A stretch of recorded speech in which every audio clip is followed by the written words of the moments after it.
Olá a todos, vamos dar continuidade ao nosso capítulo 15, Fundamentos da Óptica. Na aula passada, nós falamos sobre a natureza da luz. Hoje, nós iremos falar sobre fontes de luz e seus meios de propagação. Quando nós pensamos, quando nós falamos em luz, vem sempre na nossa cabeça, nós lembramos, uma cidade bem luminosa, com diversos pontos luminosos, com suas fontes de luz e diversos objetos. Quando falamos em fonte de luz, nós lembramos do sol, nós lembramos da lâmpada, nós lembramos do fogo, da vela, também lembramos da lua e, por último, do espelho, que de alguma forma ele emite, ou melhor, ele reflete uma luz. Já quando nós falamos sobre objetos, nós pensamos em quê? Nós pensamos em meios de propagação. E a luz, ela vai passar pelo ar, também passa pela água, ela vai passar pelos vidros, desses imensos edifícios, vai passar também pelo concreto. Então, até o momento, eu discuti dois tipos de situações. As situações que produzem ou emitem ou refletem luz, que são as fontes, e também os meios que essa luz passa por eles, meios como o ar, como o concreto. Bom, então nós vamos especificar o que é de fato fonte de luz e também o que é um meio de propagação da luz. Primeiro, então, nós vamos falar sobre a fonte de luz. O que é uma fonte de luz? A fonte de luz é o que emite ou que reflete um certo comprimento de luz ou uma certa onda. Nós podemos classificar a onda em dois grupos. Um primeiro grupo refere-se se de fato ela produz, ela emite ou reflete a luz. As ondas, ou melhor, as fontes primárias, são aqueles objetos que emitem de fato a luz, como o sol, como o fogo, como a lâmpada que nós temos. Já a fonte secundária, ela não é capaz de produzir uma luz, ela simplesmente reflete a luz. Exemplos são a lua, o espelho e alguns objetos que nós temos aí que nós conseguimos enxergar no dia a dia. Segunda classificação da fonte de luz é em relação à sua forma de emissão. Nós podemos definir como fontes pontuais aquele único pontinho, uma fonte pontual, um ponto que emite luz em todas as suas dimensões. E nós podemos pensar em uma fonte extensa, como sendo um objeto com dimensões significativas que emite luz. Toda fonte pontual, se nós vamos aproximando, tirando as fontes pontuais ideais, se a gente vai aproximando dela, nós vamos ver que ela tem uma dimensão. Logo, ela é uma fonte extensa. Nós, físicos, definimos que existe sim fontes pontuais, só que modelização nossa, considera que é um pontinho apenas, e esse pontinho emite radiação em todos os... produz radiação, produz luz para todas as direções. Como eu falei sobre fontes, principalmente fontes pontuais e fontes tensas, nós podemos perceber aí que as fontes pontuais correspondem a um ponto, eu representei uma seta saindo desse ponto. Da mesma forma, na fonte extensa, eu coloquei um objeto, no caso um objeto circular, e nós temos raios saindo dessa fonte. O que seriam esses raios? Bom, para isso nós podemos já classificar o que é um raio de luz. Um raio de luz é uma representação geométrica referente à trajetória da luz.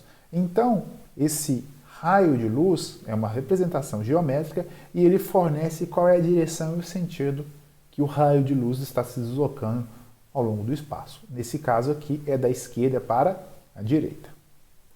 Nós podemos ter um conjunto de raios de luz, como aqui observado aqui ao lado, nessa imagem do Sol nascendo em uma floresta ou em uma região onde nós temos luzes posicionadas para um certo ponto.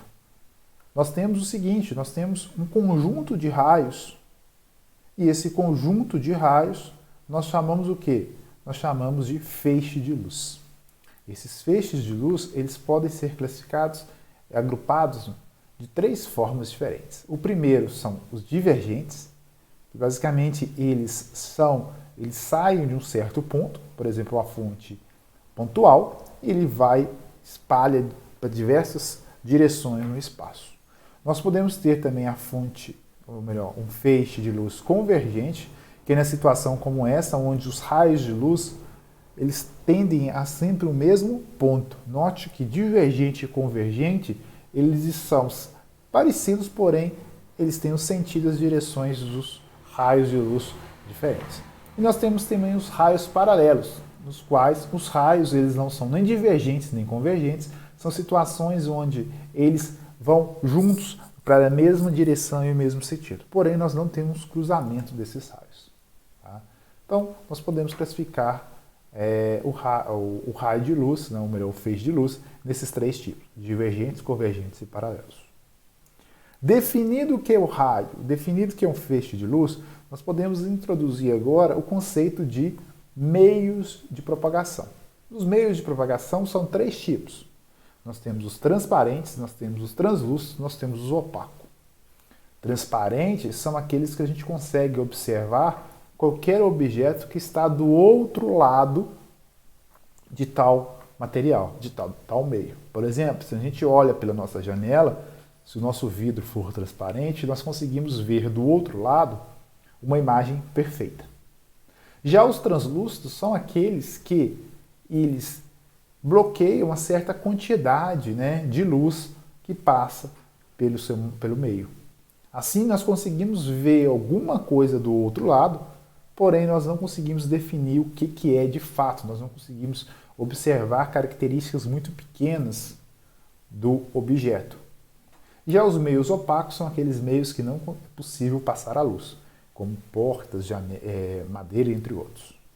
Se a gente pensar em raios de luz ou feixes de luz, nós podemos pensar o seguinte, nós temos um material, três tipos de materiais, em todos os três tipos nós vamos incidir sobre ele a mesma quantidade de raios, e esses raios de luz são paralelos.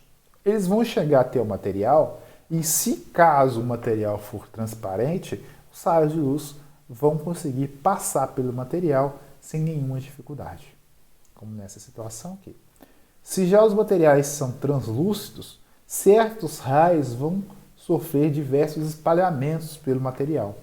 Quando eles saírem do objeto, eles não vão sair da mesma forma que eles entraram. Então, a nitidez do objeto é afetada. A gente não consegue definir de fato a formação ou o que está escrito nos objetos. Esse aqui é um meio translúcido. Já o meio opaco não tem passagem desses feixes, desses raios de luz. Ou esses raios de luz eles retornam para a mesma região, ou por algum motivo aqui eles são absorvidos ou espalhados ainda para outras direções. Então esses aqui são os meios opacos. Vamos dar exemplo dos meios transparentes, translúcidos, opacos. O primeiro deles é o meio transparente. Como eu falei para vocês, o meio transparente é aquele que possibilita que a gente observa qualquer objeto do outro lado.